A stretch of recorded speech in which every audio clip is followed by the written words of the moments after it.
Hi friends, ಎಲ್ಲರಿಗೂ ದೀಪಕಿರಣ ಪ್ರಪಂಚಕ್ಕೆ ಸ್ವಾಗತ. KPSCಯಲ್ಲಿ ಗೆಜೆಟೆಡ್ ಪ್ರೊಬೇಷನರ್ ಹುದ್ದೆಗಳಿಗೆ ಹೇಗೆ ಅರ್ಜಿಯನ್ನು ಸಲ್ಲಿಸೋದು ಅನ್ನೋದ್ರ ಬಗ್ಗೆ ಈ ವಿಡಿಯೋದಲ್ಲಿ ತಿಳಿಸ್ಕೊಡ್ತಾ ಹೋಗ್ತೀನಿ. ನೀವು ಒಂದು ವೇಳೆ ಫಸ್ಟ್ ಟೈಮ್ ನಮ್ಮ ಚಾನಲ್ನ ವೀಕ್ಷಣೆ ಮಾಡ್ತಾ ಇದ್ದೀರಾ ಅಂತ ಅಂದರೆ ಸಬ್ಸ್ಕ್ರೈಬ್ ಆಗಿ ಬೆಲ್ ಐಕಾನ್ನ ಕ್ಲಿಕ್ ಮಾಡಿ.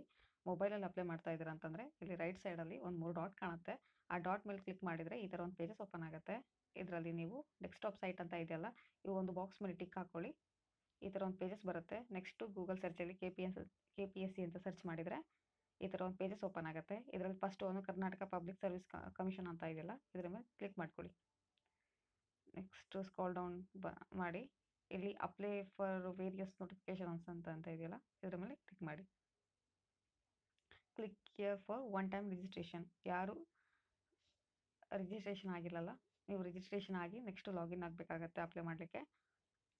ಆಲ್ರೆಡಿ ಮುಂಚೆ ಏನಾದರೂ ನೀವು ಆಲ್ರೆಡಿ ಎಕ್ಸಾಮ್ ಬರೆದಿದ್ದೀರಾ ಅಂತ ಅಂದರೆ ನಿಮ್ಮದು ಓಲ್ಡ್ ಪಾಸ್ವರ್ಡು ಮತ್ತು ಯೂಸರ್ ಐ ಡಿ ಇರುತ್ತಲ್ಲ, ಮೊಬೈಲ್ ನಂಬರು, ಎನ್ರೋಲ್ಮೆಂಟ್ ನಂಬರು ಮತ್ತು ಇಮೇಲ್ ಐ ಡಿ, ಆ 3 ಮುಖಾಂತರ ಆಗ್ಬೋದು. ನೀವೇನಾರ ಇಲ್ಲಿ ತನಕ ಆಗಿಲ್ಲ ಅಂತಂದರೆ ನ್ಯೂ ರಿಜಿಸ್ಟ್ರೇಷನ್ ಅಂತ ಇದೆಯಲ್ಲ, ಇದರ ಮೇಲೆ ಕ್ಲಿಕ್ ಮಾಡ್ಕೊಳ್ಳಿ. ಈ ಥರ ಒಂದು ಪೇಜಸ್ ಬರುತ್ತೆ. ಇದರಲ್ಲಿ mobile number, email I D ಕೊಡಬೇಕಾಗತ್ತೆ. ಸೊ ಮೊಬೈಲು ಮತ್ತು ಇಮೇಲ್ ಐ ಡಿ ಎರಡಕ್ಕೂ ಕೂಡ OTP ಬರುತ್ತೆ, ವೆರಿಫೈ ಮಾಡಬೇಕಾಗತ್ತೆ. ನೆಕ್ಸ್ಟ್ ಇಲ್ಲಿ ಪಾಸ್ವರ್ಡ್ ಕೊಟ್ಕೋಬೇಕು ನೀವು. ಸೊ ಮಿನಿಮಮ್ಮು 8 ಇರಬೇಕು, ಮ್ಯಾಕ್ಸಿಮಮ್ಮು 15 ನಂಬರ್ಸ್ ಇರಬೇಕು. ಅದರಲ್ಲಿ upper case, lower case, 1 number, special character. For example ABC@1 2 3 ಈ ಥರ upper case, lower case and special character numbers ಎಲ್ಲ ಇನ್ಕ್ಲೂಡ್ ಇರಬೇಕು. ಅದಾದ ನಂತರ ಸಬ್ಮಿಟ್ ಮಾಡ್ಕೊಳ್ಳಿ. ಸಬ್ಮಿಟ್ ಆದ ನಂತರ ಲಾಗಿನ್ ಆಗಬೇಕಾಗತ್ತೆ. ಸೊ ಇಲ್ಲಿ ಕೊಟ್ಟಿದೆ ನೋಡಿ, ಈ 3 ಮುಖಾಂತರ ನೀವು ಆಗ್ಬೋದು.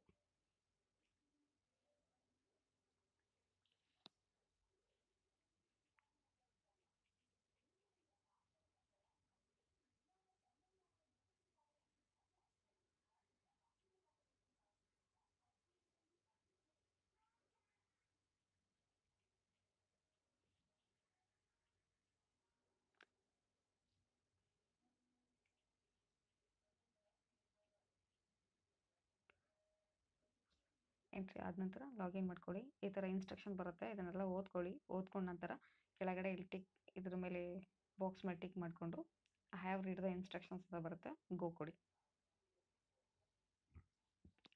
ಇದ ನಂತರ ಹೇಳ್ಕೊಡ್ತೀನಿ ಏನು ಅಂತ. ಯಾವ್ಯಾವ ಹುದ್ದೆಗಳಿಗೆ ನೋಟಿಫಿಕೇಶನ್ನು ಅಂತ ಹೇಳಿ ಎಲ್ಲಿ ಬೇಕಾದ್ರೆ ನೋಡ್ಕೋಬೋದು. ನೀವು ಒಂದು ವೇಳೆ ಡೌನ್ಲೋಡ್ ಅಂತಂದರೆ ಡೌನ್ಲೋಡ್ ಮಾಡ್ಕೋಬೋದು. ಎಷ್ಟು ಹುದ್ದೆಗಳಿಗೆ ಕಾಲ್ಫಾರ್ಮ್ ಆಗಿದೆ ಅಂತ ಲಿಂಕ್ ಬಿಟ್ಟಿದ್ದಾರೆ. ಈಗ ನೀವು ಅಪ್ಲಿಕೇಶನ್ ಡೀಟೇಲ್ ರಿಜಿಸ್ಟ್ರೇಷನ್ ಅಂತ ಇದೆಯಲ್ಲ, ಇದ್ರ ಮೇಲೆ ಕ್ಲಿಕ್ ಮಾಡ್ಕೊಳ್ಳಿ.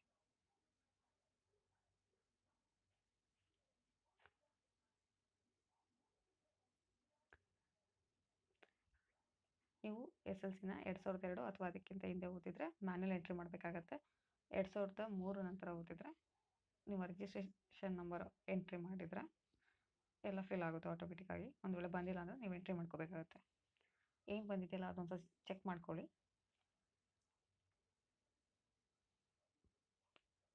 ಆಸ್ ಪರ್ ಎಲ್ಲ ನಿಮ್ಮ SLC ಮಾರ್ಕ್ಸ್ ಕಾರ್ಡಲ್ಲಿ ಏನಿರುತ್ತಲ್ಲ ಅದೇ ಎಂಟ್ರಿ ಆಗಿರುತ್ತೆ.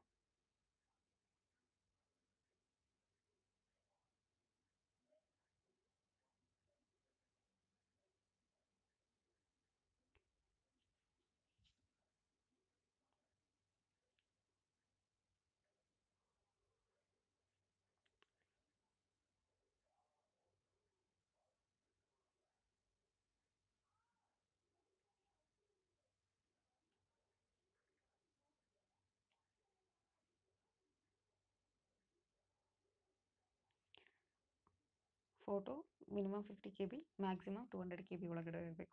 Next signature minimum 50, maximum 70 KB ಒಳಗಡೆ ಇರಬೇಕು.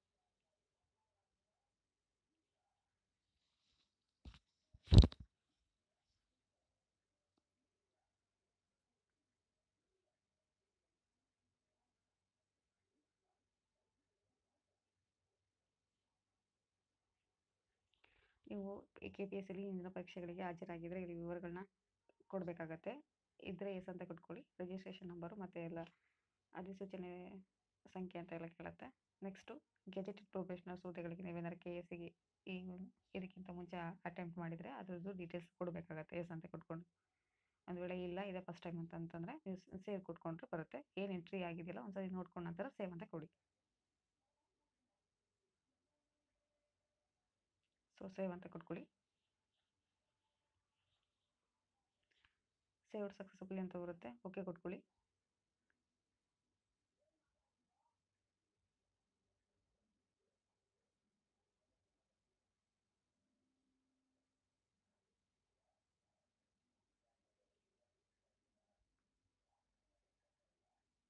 ಸೇವ್ ಕೊಟ್ಕೊಳ್ಳಿ.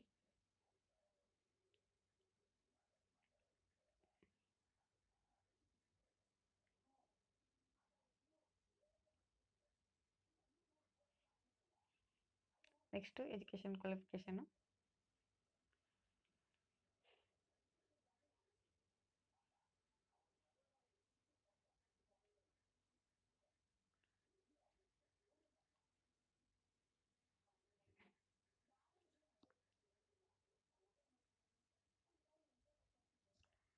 ಸ್ಟೇಟ್ ಯಾವುದು ಅಂತ ಸೆಲೆಕ್ಟ್ ಮಾಡ್ಕೊಳ್ಳಿ.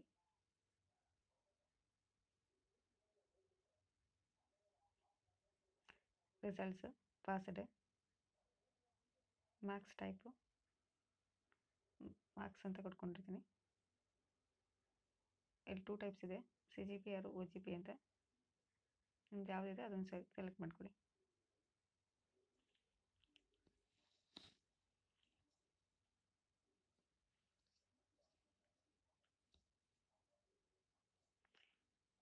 ಇಲ್ಲಿ ಡಾಕ್ಯುಮೆಂಟ್ ನೀವು ಅಪ್ಲೋಡ್ ಮಾಡಬೇಕಾಗತ್ತೆ.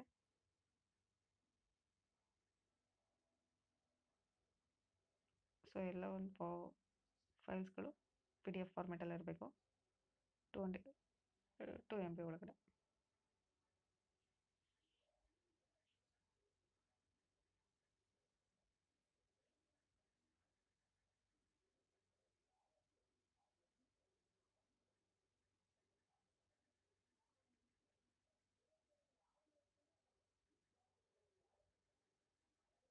ಅದಾದ ನಂತರ ಸೇವ್ ಅಂತ ಕೊಟ್ಕೊಳ್ಳಿ.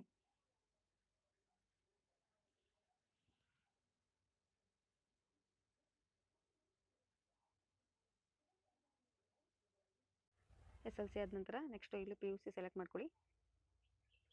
PUC 12th ಅಂತ ಇದೆ ನೋಡಿ, ಇಲ್ಲಿಂದ ಸೆಲೆಕ್ಟ್ ಮಾಡ್ಕೊಳ್ಳಿ. ಇಲ್ಲಿ ಬೋರ್ಡ್ ಕೇಳುತ್ತೆ, ಯಾವುದು ಅಂತ ಸೆಲೆಕ್ಟ್ ಮಾಡ್ಕೊಳ್ಳಿ. ನೆಕ್ಸ್ಟ್ ಇಲ್ಲಿ 2007 ಅದಕ್ಕಿಂತ ಹಿಂದೆ ಓದಿದ್ರೆ ಮ್ಯಾನ್ಯಲ್ ಎಂಟ್ರಿ. ಸೊ 2007 ನಂತರ ಆಗಿದ್ರೆ ಇಲ್ಲ ನಿಮ್ಮ ರಿಜಿಸ್ಟರ್ ನಂಬರ್ ಎಂಟ್ರಿ ಮಾಡಿದರೆ ಡೀಟೇಲ್ಸ್ ಎಲ್ಲ ಆಟೋಮೆಟಿಕ್ ಫಿಲ್ ಆಗುತ್ತೆ. ಒಂದು ವೇಳೆ ಬಂದಿಲ್ಲ ಅಂತಂದರೆ ಇಲ್ಲಿ PUC ಮ್ಯಾನ್ಯಲ್ ಎಂಟ್ರಿ ಅಂತ ಇದೆಯಲ್ಲ ಇದ್ರ ಮೇಲೆ ಕೊಟ್ಕೊಡ್ರಿ. ಇಲ್ಲಿ PUC ರಿಜಿಸ್ಟ್ರೇಷನ್ ನಂಬರ್ ಎಂಟ್ರಿ ಮಾಡಬೇಕಾಗತ್ತೆ. ಕಾಲೇಜ್ ಹೆಸರು ನಿಮ್ಮ ಮಾರ್ಕ್ಸ್ ಕೆಳಗಡೆ ಇರುತ್ತೆ ಕಾಲೇಜ್ ಹೆಸರು ಅಂತ. ನೆಕ್ಸ್ಟ್ ಇಲ್ಲಿ ಸ್ಟೇಟ್ ಸೆಲೆಕ್ಟ್ ಮಾಡ್ಕೋಬೇಕು. ನೆಕ್ಸ್ಟ್ ಕೋರ್ಸು, ಇಲ್ಲಿ ನೀವು ಕೋರ್ಸನ್ನು ಸೆಲೆಕ್ಟ್ ಮಾಡಿಕೊಂಡ್ರೆ ಇಲ್ಲಿ ಕೋರ್ಸ್ ಸಂಯೋಜನೆ ಅಂತ ಇದೆಯಲ್ಲ, ಕಾಂಬಿನೇಷನ್ ಯಾವುದಿದೆ ಅಂತ ಸೆಲೆಕ್ಟ್ ಮಾಡ್ಕೋಬೇಕಾಗತ್ತೆ.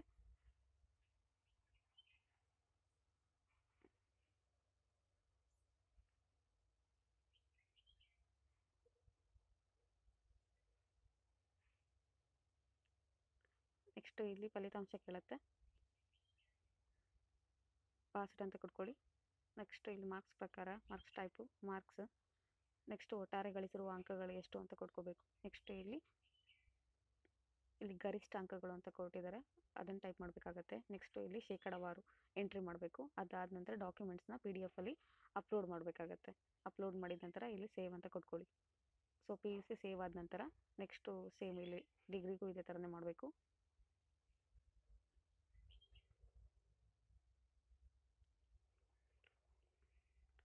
ಇಲ್ಲಿ ರಿಜಿಸ್ಟ್ರೇಷನ್ ನಂಬರ್ ಕೇಳುತ್ತೆ, ಸೊ ಎಂಟ್ರಿ ಮಾಡ್ಕೋಬೇಕಾಗತ್ತೆ. ನೆಕ್ಸ್ಟ್ ಸ್ಟೇಟು, ನೆಕ್ಸ್ಟ್ ಇಲ್ಲಿ ಯೂನಿವರ್ಸಿಟಿ ಅಂತ ಇದೆ, ಸೊ ಯಾವುದಿದೆ ಸೆಲೆಕ್ಟ್ ಮಾಡ್ಕೊಳ್ಳಿ. ಆಮೇಲೆ ಇಲ್ಲಿ ಸ್ಟೇಟ್, ಆಮೇಲೆ ಕೋರ್ಸ್ ಯಾವ್ದು ತೊಗೊಂಡಿದ್ದೀರಾ ಅಂತ.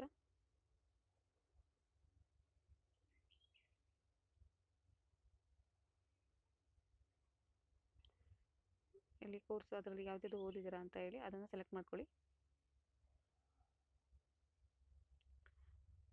ಫಲಿತಾಂಶ ಪಾಸ್ಡ್ ಅಂತ ಕೊಟ್ಕೊಳ್ಳಿ. ನೆಕ್ಸ್ಟ್ ಮಾರ್ಕ್ಸ್,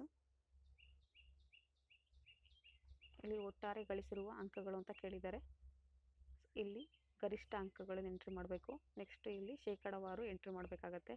ಅದಾದಮೇಲೆ ಡಿಗ್ರಿನ ಎಲ್ಲ ಸೆಮಿಸ್ಟರ್ ಮಾರ್ಕ್ಸ್ ಕಾರ್ಡನ್ನು ನೀವು ಅಪ್ಲೈ ಮಾಡಬೇಕಾಗತ್ತೆ. 2 MB ಒಳಗಡೆ ಇರಬೇಕು, ಎಲ್ಲ PDF ಫಾರ್ಮೆಟಲ್ಲಿ ಇರಬೇಕಾಗತ್ತೆ. ನೆಕ್ಸ್ಟ್ ಇಲ್ಲಿ ಡ್ಯೂರೇಷನ್ ಕೇಳುತ್ತೆ, ಎಷ್ಟು ಅವಧಿ ಅಂತ. ಅದಾದ ನಂತರ ಇಲ್ಲಿ ಸೇವ್ ಅಂತ ಕೊಟ್ಕೊಳ್ಳಿ. ಸೇವ್ ಅಂತ ಕೊಟ್ಕೊಂಡ ನಂತರ ನೆಕ್ಸ್ಟ್ ಇಲ್ಲಿ ಕೆಳಗಡೆ ಎಲ್ಲ ಬಂದಿರುತ್ತೆ. ಸೊ ನೀವು ಎಂಟ್ರಿ ಮಾಡಿರೋದು. ಒಂದು ವೇಳೆ ನಿಮಗೆ ಇದರಲ್ಲಿ ಎಡಿಟು ಅಥವಾ ಡಿಲೀಟ್ ಏನಾರ ಮಾಡಬೇಕು ಆಪ್ಷನ್ಸು ಅಂತ ಅಂದರೆ ಇಲ್ಲಿ ಅವಕಾಶ ಇರುತ್ತೆ, ಮಾಡ್ಕೋಬೋದು. ಅದಾದ ನಂತರ ಇಲ್ಲಿ ನೆಕ್ಸ್ಟ್ ಅಂತ ಕ್ಲಿಕ್ ಮಾಡಿ.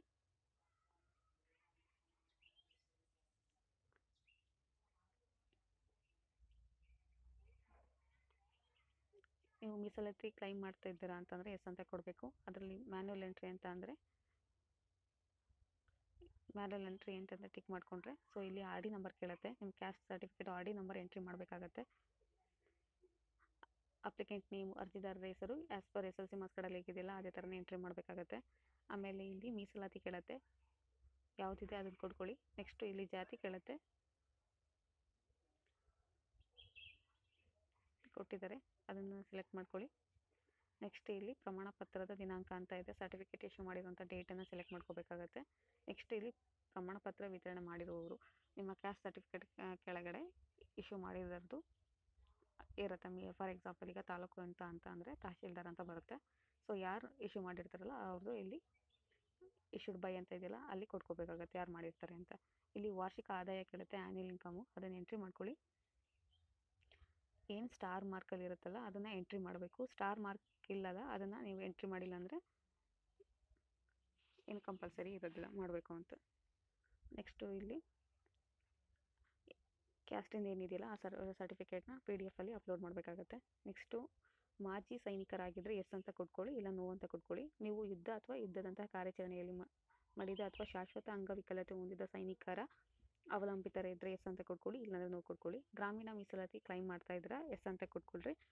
ಕೊಟ್ಕೊಂಡು ನೀವು ಫಾರ್ ಎಕ್ಸಾಂಪಲು 2-3 ಶಾಲೆಯಲ್ಲಿ ಓದಿರ ಗ್ರಾಮೀಣ ವಿಭಾಗದಲ್ಲಿ ಅಂತ ಅಂದರೆ ಆದಷ್ಟು ನೀವು PDF ಫಾರ್ಮೆಟಲ್ಲಿ ಅಪ್ಲೋಡ್ ಮಾಡಬೇಕಾಗತ್ತೆ. ಅದು 2 MB ಒಳಗಡೆ ಇರಬೇಕು.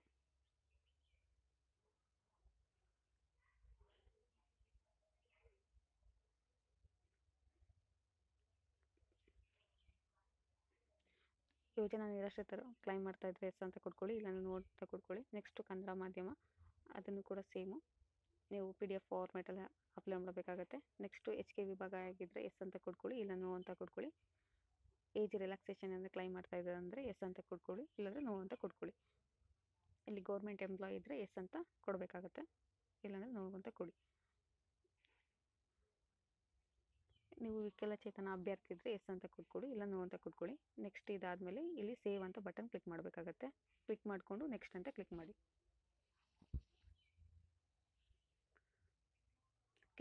ಕೆಲಸದ ಅನುಭವ ಇತ್ತು ಅಂತ ಎಸ್ ಅಂತ ಕೊಟ್ಕೊಳ್ಳಿ, ಇಲ್ಲ ನೋ ಅಂತ ಕೊಟ್ಕೊಳ್ಳಿ.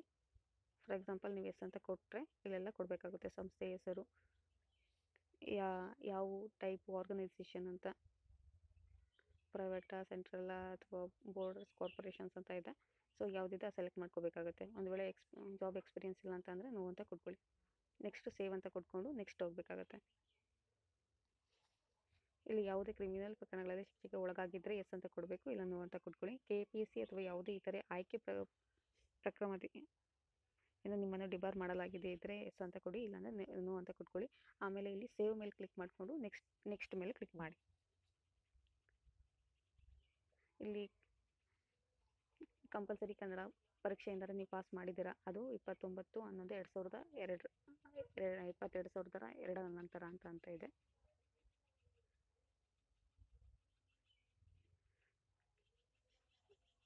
ಇದ್ರೆ ಎಸ್ ಅಂತ ಕೊಟ್ಕೊಳ್ಳಿ, ಇಲ್ಲ ನೋ ಅಂತ ಕೊಟ್ಕೊಳ್ಳಿ. ನೆಕ್ಸ್ಟು ಪರೀಕ್ಷೆಯ ದಿನಾಂಕ ಎಂಟ್ರಿ ಮಾಡಬೇಕು, ರಿಜಿಸ್ಟರ್ ನಂಬರು, ಆಮೇಲೆ ಕಂಪಲ್ಸರಿ ಕನ್ನಡ ಸರ್ಟಿಫಿಕೇಟಿನ PDF ಅಪ್ಲೋಡ್ ಮಾಡಬೇಕಾಗತ್ತೆ.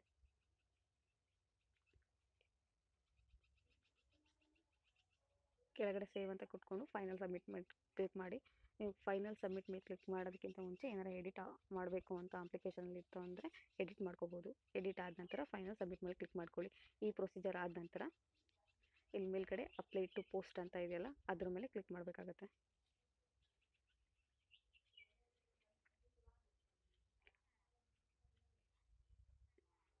ಇದೆಲ್ಲ ಎಂಟ್ರಿ ಮಾಡಿದ ನಂತರ ಸೊ ನೀವೇನಾರು ಅಪ್ಲೈ ಮಾಡ್ತಾ ಇದ್ದೀರಾ ಅಂತಂದರೆ ಇಲ್ಲಿ ಅಪ್ಲೈ ಟು ಪೋಸ್ಟ್ ಅಂತ ಇದೆಯಲ್ಲ ಇದ್ರ ಮೇಲೆ ಕ್ಲಿಕ್ ಮಾಡ್ಕೋಬೇಕಾಗುತ್ತೆ. ಇಲ್ಲಿ ಕೇಳುತ್ತೆ ನಿಮಗೆ ನೀವು ಅಧಿಸೂಚನೆಯಲ್ಲಿನ ಹುದ್ದೆಗೆ ಅರ್ಜಿ ಸಲ್ಲಿಸಲು ಖಚಿತವಾಗಿ ಬಯಸುವುದೇ ಅಂತಂದರೆ ಓಕೆ ಅಂತ ಕೊಟ್ಕೊಳ್ಳಿ. ಓಕೆ ಅಂತ ಕೊಟ್ಕೊಂಡು ಸಬ್ಮಿಟ್ ಮೇಲೆ ಕ್ಲಿಕ್ ಮಾಡಬೇಕಾಗತ್ತೆ.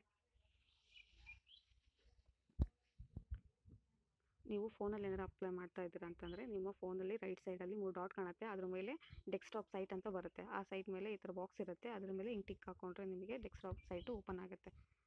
ಒಂದು ವೇಳೆ ಅಕಸ್ಮಾತ್ ಕ್ಯಾಪ್ಚರ್ ಏನಾರು ಕಾಣ್ತಾ ಇಲ್ಲ, ನಿಮಗೆ ಡೀಟೇಲ್ಸ್ ಈ ಥರ ಫುಲ್ ನೋಡೋಕ್ಕಾಗ್ತಾ ಇಲ್ಲ ಅಂತ ಅಂದರೆ ಡೆಸ್ಕ್ಟಾಪ್ ಸೈಟು ಓಪನ್ ಮಾಡಿಕೊಂಡ್ರೆ ನಿಮಗೆ ಅನುಕೂಲ ಆಗುತ್ತೆ. ಏನಾರ ಡೌಟ್ ಇದ್ದರೆ ಕಮೆಂಟ್ ಮಾಡಿ. Thanks for the watching.